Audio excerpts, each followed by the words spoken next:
Come and see. 24th of August, Feast of Saint Bartholomew the Apostle. Reflection. My dear friends, he is one of the 12 apostles who followed the Lord completely.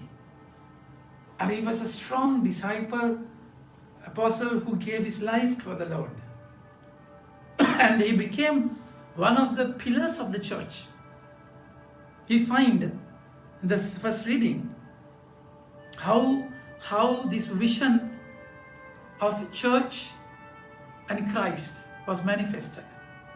An angel spoke to me saying, "Come, I will show you the bride, the wife of the Lamb." See the connection. It's beautiful. Bride, the wife of the Lamb. Lamb can't have a wife now.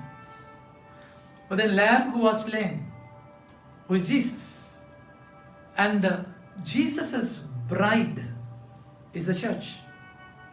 How this church was built in the foundation. Foundation, Old Testament, there were 12 tribes. It speaks about, and he carried me away in the spirit, to a great high mountain, and showed me the holy city of Jerusalem, coming down out of heaven from God, having the glory of God, its radiance like most rare jewel, like jasper, clear as crystal. It had a great high wall with 12 gates, and at the gates 12 angels, and on the gates the name of the 12 tribes. These are Old Testament tribes. And we find 12 foundations. New Testament, the apostles. And the wall of the city had 12 foundations. And on them were the 12 names of the 12 apostles of the Lamb.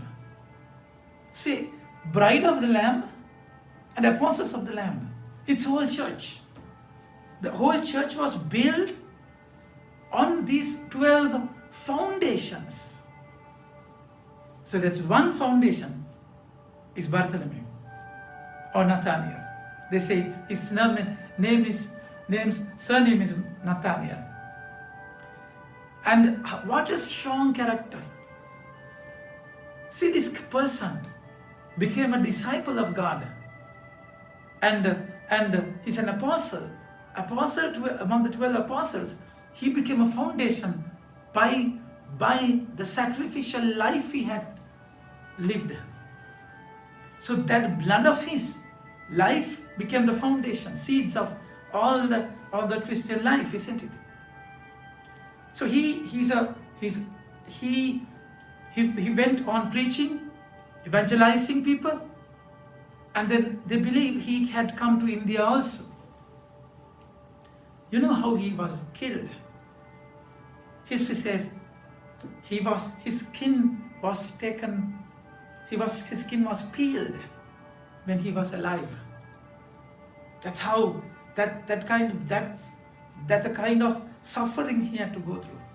Sort of terrible death. It was a terrible death.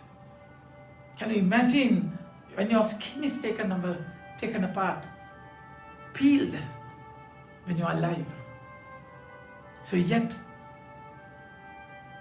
he believed that Jesus is Christ and Lord, and he lived for that. That sacrificial life became the foundation. And this great person, what was the beginning of this great journey? We are going to see very closely how Jesus called him. And Philip, of course Jesus met Philip and John when they were going, and he asked, what are you looking for? Then he said, where do you live, Master? And they said, come and see. Come and see. And the disciples went and saw where he lived and stayed that night with him. And then Philip came to know that he is Christ. Nature of Philip is always taking people to Jesus, isn't it? So he comes to Nathanael and says, Philip found Nathanael and said to him, we have found him who of whom Moses in the law of apostles wrote, Jesus of Nazareth, the son of Joseph. And then he says, Nathanael says, can anything good come out of Nazareth? So this is how the glory was hidden. Nazareth was a small town, very small town. Few hundreds of people lived. In the Old Testament, this word was never mentioned, Nazareth.